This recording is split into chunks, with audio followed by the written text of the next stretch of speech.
big white dog, I knew there'd be trouble. The way it slunk from bush to bush, always watching us, reminded me of a fox eyeing a chicken coop. I pretended I didn't see it and tried to hurry my younger brother Kenny along before he did. Kenny had wanted another dog ever since our old hound died last month, but something Pa called the depression came, and now we had barely enough to feed ourselves, let alone a stray.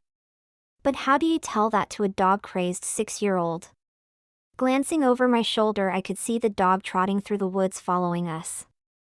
I grabbed Kenny's hand and started to run. Ma was only a little ways ahead of us. She always met us just this side of Hunt Mill Creek as we came home from school.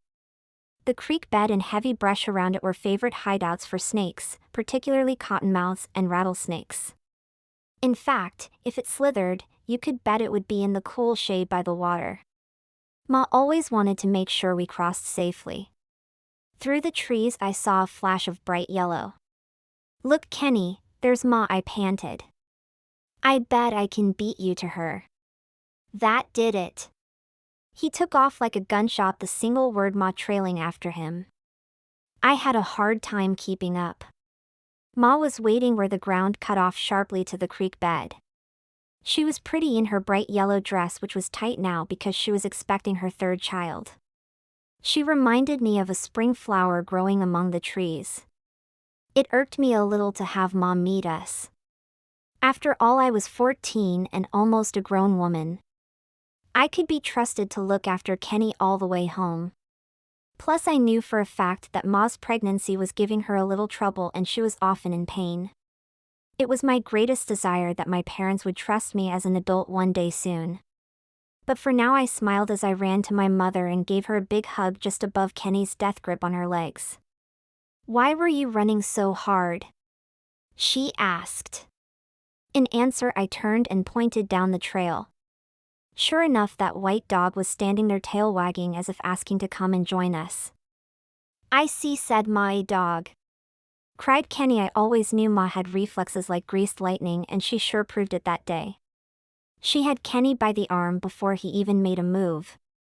"Oh no, you don't, young man," she said in her best "don't mess with me" tone. "We don't know anything about that dog. We'll let your pa decide what's best to do." End of argument. When Ma involved Pa's name as the determining factor of a decision, there was nothing left to do but shrug, which is exactly what Kenny did, whining "Oh Ma." That night over dinner, the white dog was the topic. Kenny was all for adopting the stray, but Pa wouldn't consent until we found out something about him. "Where'd he come from?" Pa's deep voice rumbled. "He never said much, but what he did say always meant something." "Can he earn his keep?" That was the clincher. A dog who couldn't hunt or protect the family wasn't worth anything. This white dog would have to prove himself if he wanted to be a part of this family. "Mary," Pa addressed me, "you and Kenny will be on your own tomorrow. Your Ma isn't feeling well. I'm counting on you." I felt the excitement bubble up inside me. This is what I'd been waiting for. This was my chance to prove I was grown up. "Yes, Pa," I said. I looked out the window to see the white dog lying peacefully in the yard. He was still there the next day when we came out the door. His tail was wagging, his mouth open in a wide grin. Without stopping, I led Kenny into the woods towards school. Glancing over my shoulder, I watched the dog get up and follow us. We met my two best friends, Tammy and Lisa. They lived in the next hollow and we saw each other quite often. We were chatting happily when it happened. Without warning, just as we came to Hunt Mill Creek, that white dog was in front of us, blocking the path. A low rumble sounded deep in his throat. We all stopped dead. "Whose dog is that?" Tammy asked. "He's been tagging after us," I answered. "Let's try going around it," she suggested. We all moved off the path to our right. Sure enough, the dog moved right along with us. There was no way around him, and the next crossing was a mile away. "Why won't it let us by?" Lisa asked. "I don't know," I answered. "Why don't you run back and get my pa? He'll know what to do." Lisa took off at a run. They came back a few minutes later, Pa carrying his ever-present shotgun in his strong hands. He sized up the situation immediately. "Stand back, girls," he ordered.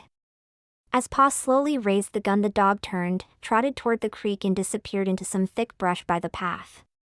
What followed was the loudest, meanest fight I'd ever heard. All we could hear were snarls, barks, and buzzing while the bushes were thrashed by the force of the battle. Pa turned white as a sheet.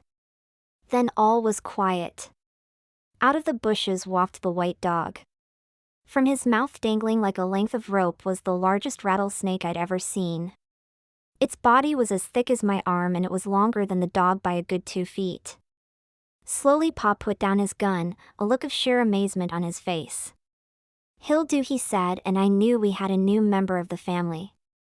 Then he turned to me and nodded his head. "You did well," he said. I beamed with pride. I had passed the test and my goal was in sight.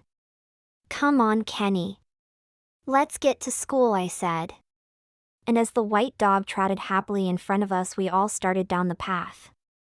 Dear listener, I hope you enjoyed this story based on a real event.